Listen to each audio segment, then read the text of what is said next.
You can see that the memorial, the tribute to State Police Sgt. Brian Mohl, still very prominent on the Judson Avenue Bridge. And it's right down here, down Judson Avenue, along this floodplain where it's believed he was swept into the Pomperog River, which is about 50 yards to my right. And one town official is wanting to make sure that nothing like this ever happens again.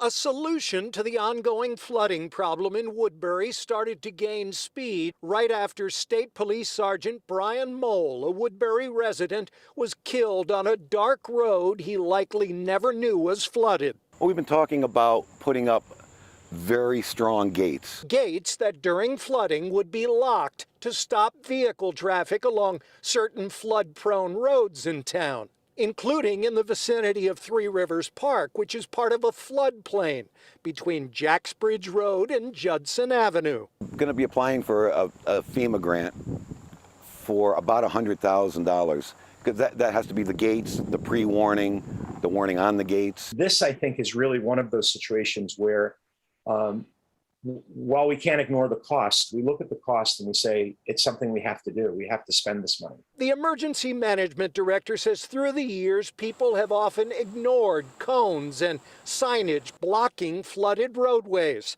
So following this tragedy, he says, gates are warranted. And if people are a little inconvenienced when there's a storm, too bad. It's for their own protection, and it's for my protection. And looking at the water's normal, tranquil flow, it's hard to imagine what it morphed into September 2nd.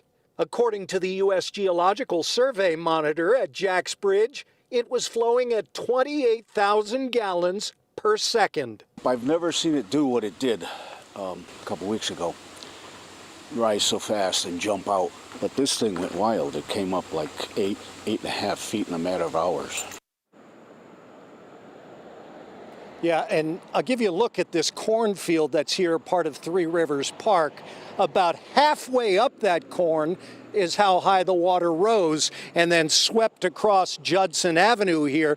And the emergency management director tells me in as little as 2 inches of water, if it's moving fast enough, it can sweep your vehicle off the road. So again, heed warnings. If you see signs, obviously turn around and find an alternate route.